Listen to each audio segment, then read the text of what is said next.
Now that we have added book model inside our project, we need to set up the database.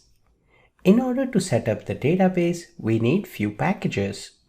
So we'll go to Tools, NuGet Package Manager, and Package Manager Solution.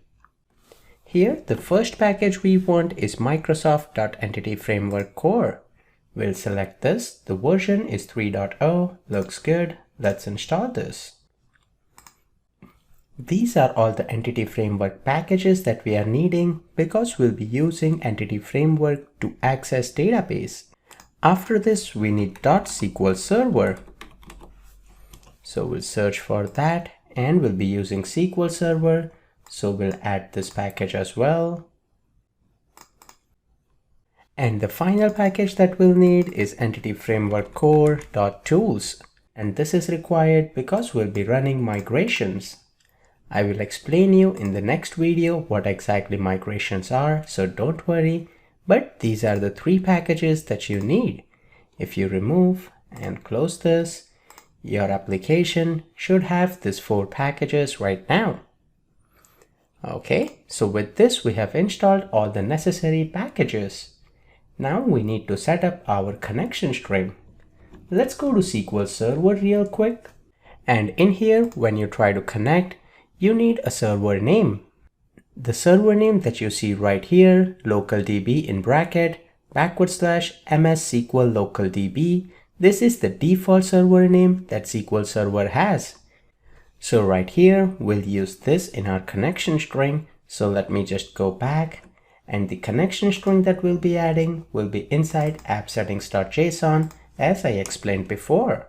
So for connection string right here before logging, let me just paste that.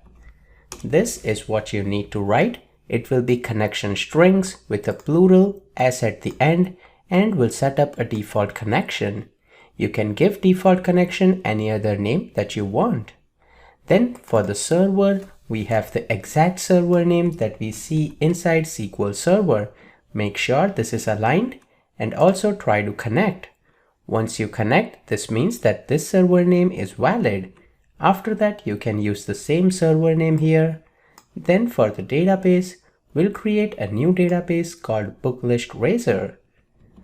Make sure that you do not create that database automatically from SQL Server. We will be doing that using Visual Studio. So right now you see we do not have BookListRaiser database here. We'll go back, we have the trusted connection true, and we have the multiple active result sets to true. I will be pasting this exact string with the lecture as well, so that you don't have to waste time to type this manually. But make sure the server name is valid with what you have. Once the connection string is in app-settings.json, next thing we have to do is we have to configure our startup class file.